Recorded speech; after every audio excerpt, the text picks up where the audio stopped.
niwaombe kwa nia njema tu, tuna mwenge wa uhuru, ni jambo la kila mwaka. Tunatamani na nyinyi muwe sehemu ya jambo hili, kushiriki. Kwanza ushiriki wenu uwepo, lakini la pili tunahitaji michango yenu, hata midogo mikubwa yote, tuweze kufanikisha jambo hili. Mwenyekiti, hapa mna uongozi wenu. Sisi matamanio yetu mwenge huu, kila mmoja tumemwomba mtumishi, tumemwomba biashara, tumemwomba kila mmoja. Mwenge huu tafsiri yake, mwenge kile chombo kinapokuja, tafsiri yake anakuja Mheshimiwa Rais. Ndio maana mwenge ule unakwenda nchi nzima, wilaya zote na halmashauri zote. Mwenge unakwenda kwa niaba ya Mheshimiwa Rais.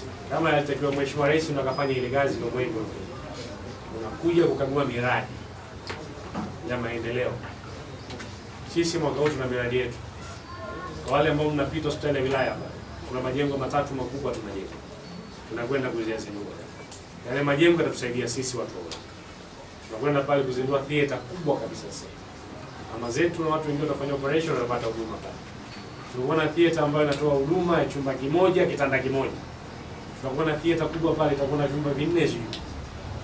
Tutakuwa na jengo kubwa la OPD pale. Tutakuwa na jengo kubwa la maabara. Tunakwenda kuzindua pale. Tumejenga madarasa mengine mawili hapo shule ya sekondari Mahenge. Tunajenga madaraja pale la TFS. Kwa hiyo tuna miradi mingi tunakwenda kuzindua na mwenge. Miradi hii tunanufaika ni sisi.